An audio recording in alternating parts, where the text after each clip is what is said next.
For us at Maruti Suzuki, it's more about the intent of the designer. It doesn't matter whether if you're a graphic designer or industrial design. After all, at certain point of time, it's more about the processes and the intent to learn. So I think that is one of the things that we always look out for, people, and how do they think or how do they approach to a particular solution or a problem. That is something that we always look out for.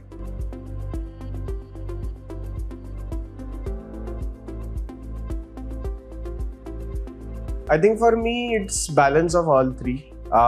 Whenever we are looking at portfolios, of course, the problem solving and the outcomes is what is going to drive the impact more. But apart from that, I think visual is something that will drive the attention of the person who is going to look at your portfolios.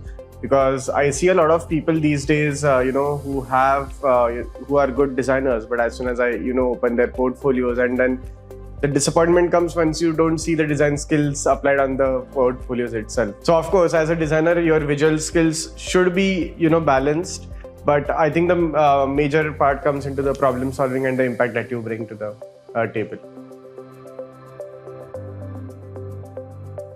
I think beyond tools, I would say the most underrated also is about observations, and observing humans is one of the crucial part, because whenever you are there, whatever you're designing is going to be ultimately for designers. That becomes very crucial, that what people do into their day-to-day life, right? It's not about just interacting with your own product. Your mom is there, your spouse would be there, your friends would be there, or any strangers driving on the road, or maybe they are doing their own work. What do they do? How do they do it? How do they juggle between tasks? That becomes very crucial to understand humans in the first place when you're designing for them.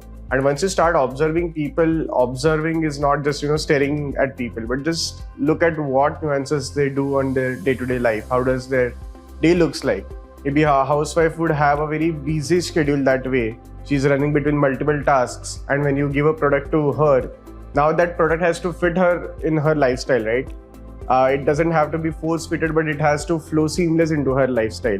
Versus a person who might be at a retired age, who would have much more time, right, to go through the application or interact with the product.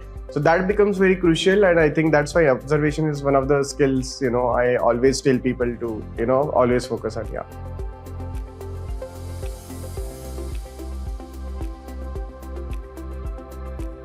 I think that's an interesting question, because I was having conversation today with a lot of people from AND Academy. One major challenge that I've always seen in the industry is currently the design education is very restricted and in a particular bubble, right? You do bachelor's and then you do masters, or maybe you come from an engineering background and then you do masters, and it is very in a structured format, right? A lot of things are restricted, and then only whatever once you come out in the industry, I think rest 95% is what you will get actually in the industry with the current design system. And this design education system has been formalized a lot over the period of time, right? Whereas I think what I feel is always the connection between education and the industry should happen, and that's what I feel. I think AND Academy is also doing, and they believe in is that design should be more accessible, whether it's irrespective of your age or education background or anything. I think that is going to be something revolutionary, because again, everyone is a designer,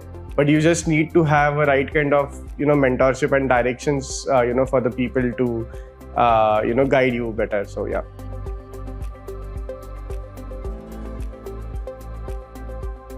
I think for us at Maruti Suzuki, it's more about the intent of the designer, the intent of learning, the intent of picking up something new. Whenever I hire designers, it's not about just what they are right now, but what they would be doing in the future. It may not be a person who is just doing UX. I can hire a person who is good in graphic design, who is coming from an industrial design. And how do you mend those designers and put them in the right fit in your organizations, because there are a lot of roles that are going to come out, and how do you teach them and how do you mentor them to be a perfect designer?